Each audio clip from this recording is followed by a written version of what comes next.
Kami datang Tuhan di pagi hari luar biasa ini Yesus. Kami datang menyembah-Mu, kami datang memuji-Mu Roh Kudus. Persiapkan hati kami mau datang Tuhan. Kami serahkan semua dalam tangan pengasihan-Mu. Kami butuh Engkau Tuhan di dalam aspek kehidupan kami. Kami butuh hikmat-Mu, kami butuh kasih-Mu Roh Kudus. Terima kasih buat kebaikan-Mu Yesus. Terima kasih buat segala sesuatunya Roh Kudus. Thank you Lord. Thank you Lord.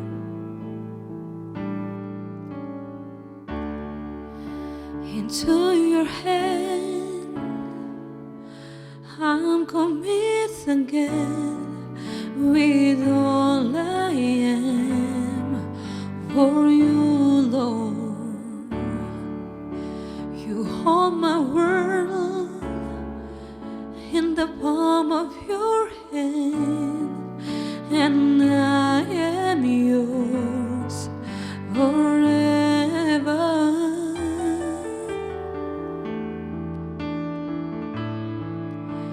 Jesus, I believe in you. Jesus, I belong to you.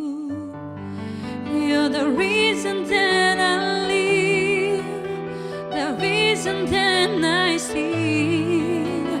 Jesus, I believe in you.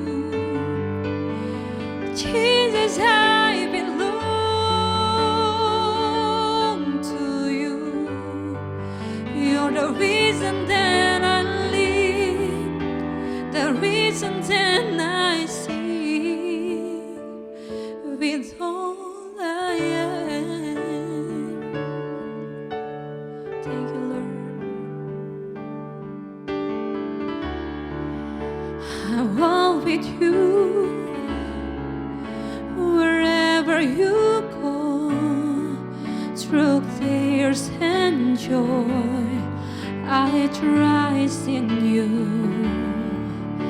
and I will live in all of your ways and your promise forever. Oh, Jesus, I believe in you.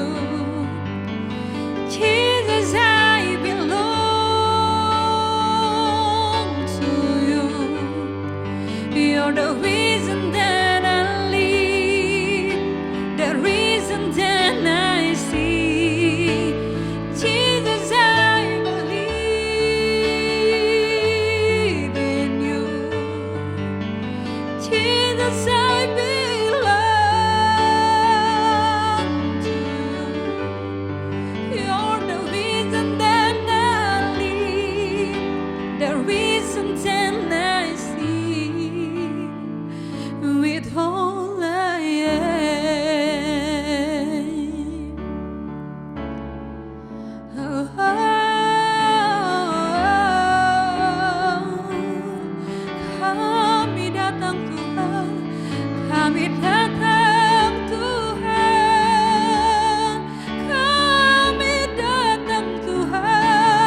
kehadiran-Mu Tuhan, setiap hari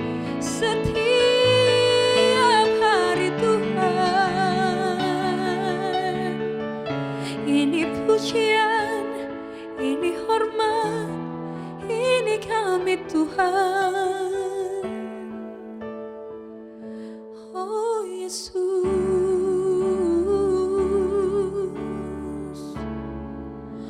oh terimalah kami Tuhan, terimalah pujian kami. Thank you Lord, thank you Lord, thank you Lord, thank you Lord. Yes Lord, I will worship, I will worship you, I will worship, I will worship you, I will worship, I will worship you, I will worship,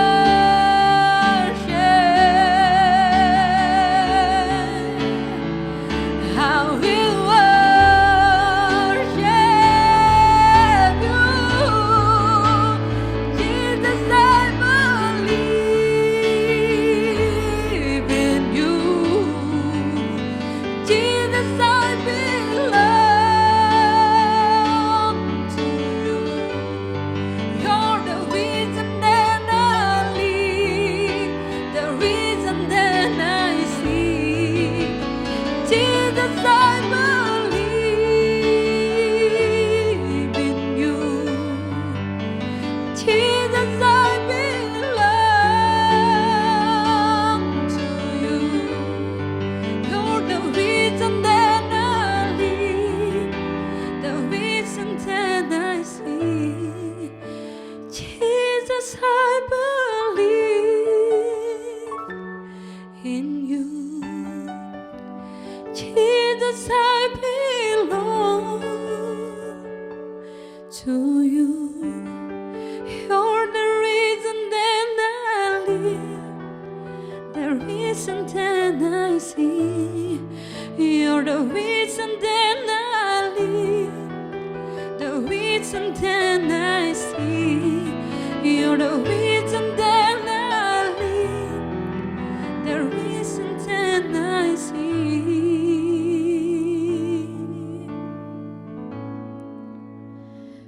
With all I am,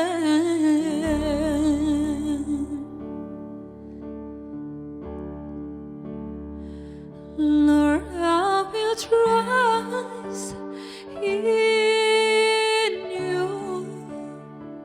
Lord, I will trust in you. Lord, I will trust in you. My heart will trust in you.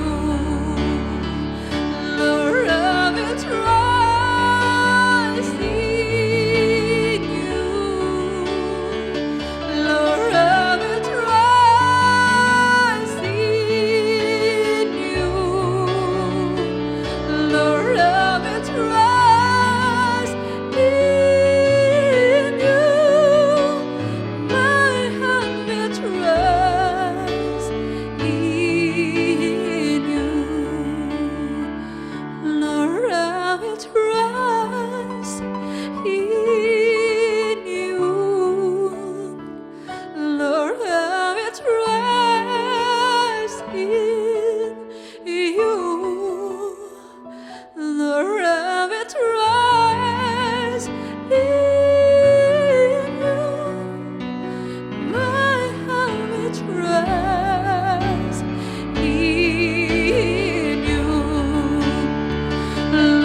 Shalom saudara-saudara yang dikasihi Tuhan.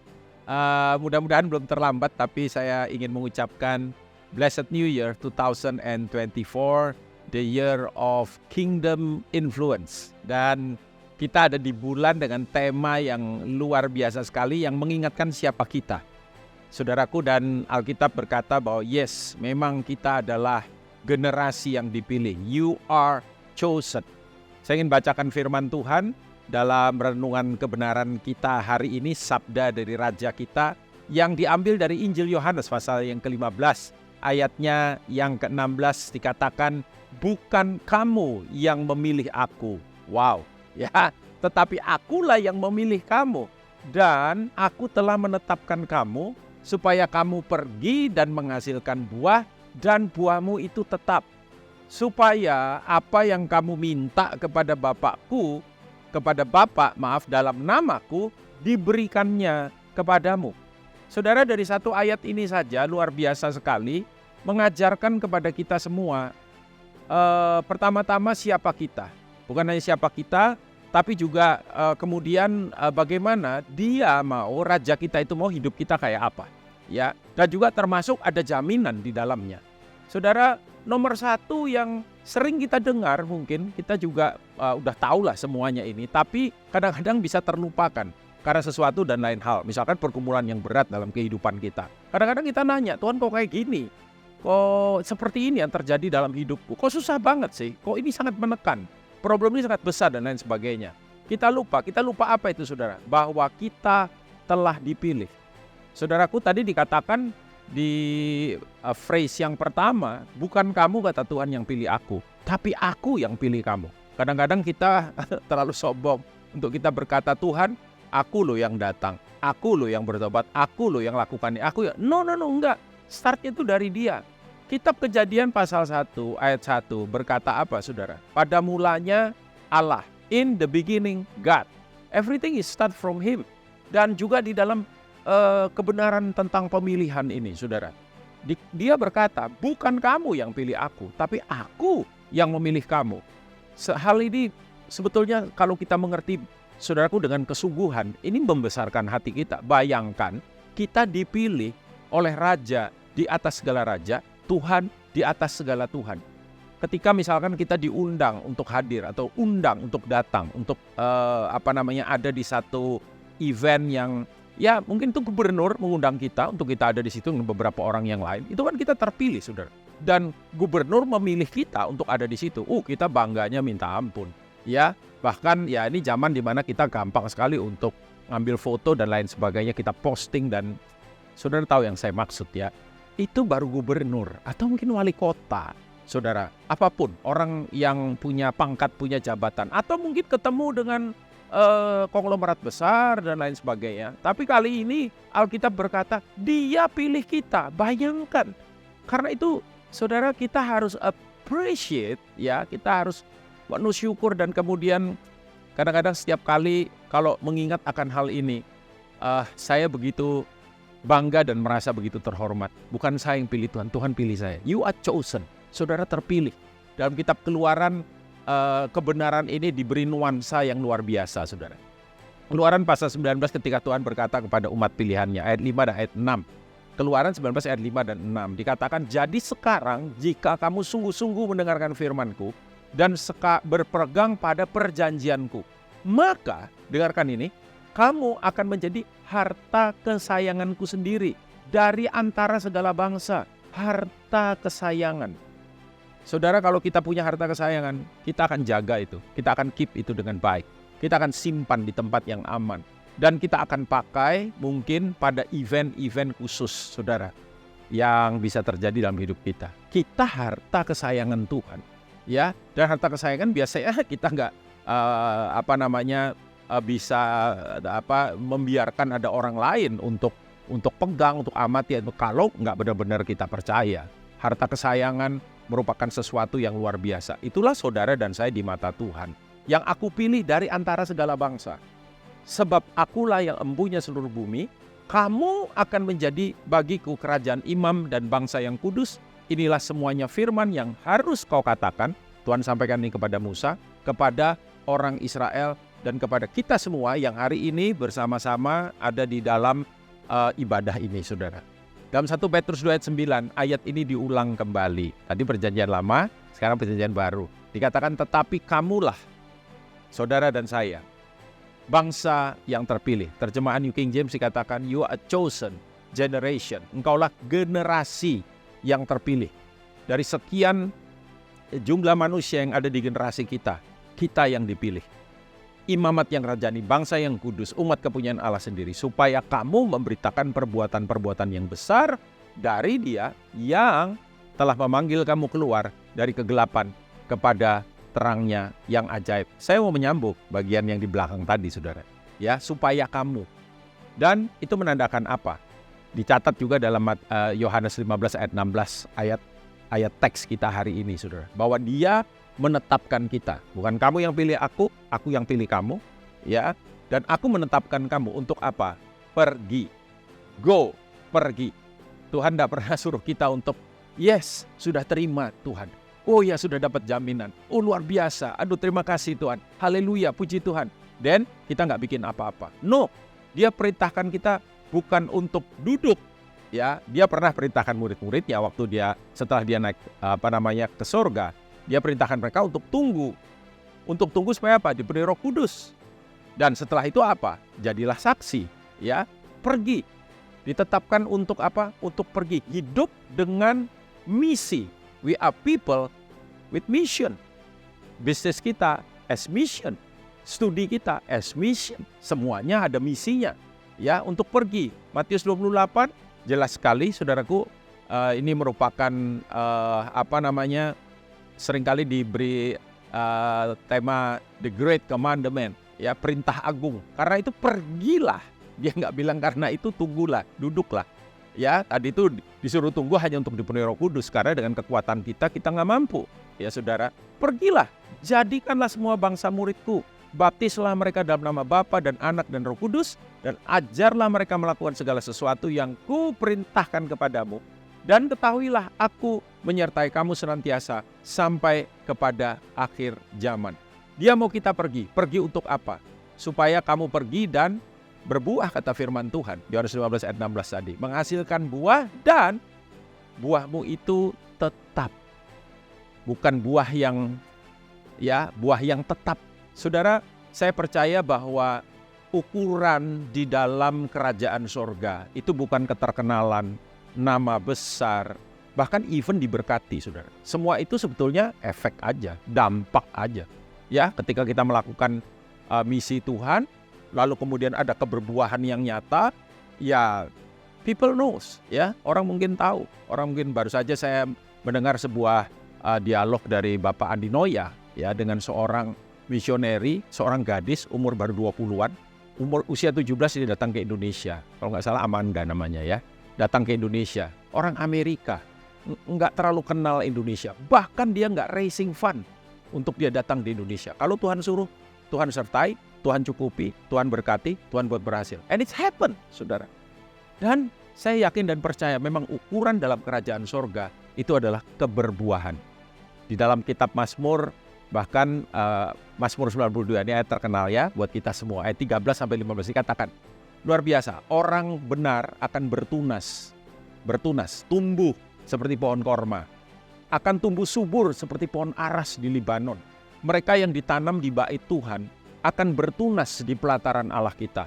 Kita ini diumpamakan juga sebagai pohon, ya saudara, ya, yang berakar di dalam Dia, bertumbuh di dalam Dia. Dan dikatakan pada masa tua pun mereka masih berbuah, menjadi gemuk dan segar. Ini kebenaran ini menandakan apa buat kita semua? Yaitu bahwa Tuhan mau kehidupan kita menghasilkan buah. Bahkan sampai masa tua, firman Tuhan berkata. Ini saya yakin sekali bicara tentang apa, saudara? Sepanjang kehidupan kita, setiap musim dalam kehidupan kita, saudaraku, tidak ada masa kering. Setiap musim dalam kehidupan kita, ada buah yang dihasilkan. Buah itu apa? Saya percaya, ya, sesuatu yang memberikan dampak, terutama jiwa, saudara. Seperti Matius 28 tadi dikatakan. Dan di pasal yang sama ini, kalau kita lihat ayat yang di depannya, Yohanes 15 ayat 1 sampai dengan yang ketiga, Dikatakan, akulah pokok anggur yang benar dan Bapakkulah pengusahanya. Ternyata Allah kita itu pengusaha, saudara. Ya, karena itu entah bagaimana sebuah ministry, sebuah gereja atau pelayanan apapun, seringkali yang dipimpin sama pengusaha itu bisa jauh lebih maju daripada yang dipimpin sama lulusan sekolah Alkitab. Saya dosen di sekolah Alkitab. Karena itu saya memacu, mendorong, mengencourage saudaraku yang kita belajar Alkitab itu harus lebih lagi. Ya, kita perlu belajar entrepreneurship, ya, kingdom entrepreneurship, saudara. Supaya apa? Kehidupan kita berbuah. Karena Bapak kita pengusaha, ya. Setiap ranting padaku yang tidak berbuah, ini peringatan yang harus kita perhatikan baik-baik dan menggentarkan hati kita. Dipotongnya. Dan setiap ranting yang berbuah dibersihkannya, proses. Supaya ia lebih banyak berbuah. Makin banyak kita berbuah, makin kita mungkin efeknya tadi itu diberkati atau dikenal, makin banyak proses kita, saudara. Tapi itu adalah pruning. Untuk apa dilakukan? Kamu memang sudah bersih karena firman yang telah kukatakan kepadamu di dalam ayat yang lain dikatakan supaya kamu berbuah lebih banyak. Keberbuahan, ingat saudara, bahwa keberbuahan adalah ukuran, bukan fame, bukan saudaraku kehidupan terkenal berlimpah-limpah jadi orang besar. No, enggak. Keberbuahan, saudara. Dan tentu saja ditutup ayat ini dengan jaminan yang luar biasa. Dan firman Tuhan berkata, supaya apa yang kamu minta kepada Bapa dalam namaku diberikannya kepadamu. Matius 28 tadi berkata, dan ketahuilah aku menyertai kamu. Apapun yang kamu minta, garis bawahi kata itu. Supaya apa yang kamu minta. Apa yang kamu minta itu kaitannya dengan apa? Dengan pergi tadi, dengan berbuah tadi, dengan keberadaan kita sebagai orang pilihan Tuhan. Tuhan, aku gak pinter ngomong. Tuhan, aku gak terlalu cerdas, gak kayak teman-temanku ya. Tuhan, kepribadianku gak menarik. Tuhan, aku gak bisa ini, gak bisa itu. Aku gak punya ini, gak punya itu. Stop, saudaraku. Kenapa? Minta. Dalam rangka kita pergi, berbuah, dan buah kita tetap. Dan saya yakin dan percaya, nomor satu, the heartbeat of God is soul. Maurice Cerullo pernah berkata demikian. The heartbeat of God is soul. Every beat, ya, setiap detak jantung Tuhan bunyinya jiwa, saudara. Dan tidak ada kita yang tidak mampu untuk melakukan misi ini. Karena kita orang terpilih. Kenapa saudara? Ada jaminan yang kita doakan, yang kita minta dalam rangka kebenaran ini. Pasti diberikan Bapa kepada kita. Saya mengalaminya dalam kehidupan saya. Ada banyak hamba Tuhan lain, jutaan. Saudaraku, mungkin puluhan juta yang bisa bersaksi. Dan sekarang giliran saudara. Mari kita sama-sama ada di dalam kebenaran ini, membawanya dan memiliki sebuah kehidupan yang mengalami keberbuahan yang lebat, yang luar biasa. Saudara, saya yakin dan percaya hidup saudara akan signifikan dan berbeda. Tuhan Yesus memberkati. Amin, amin, amin.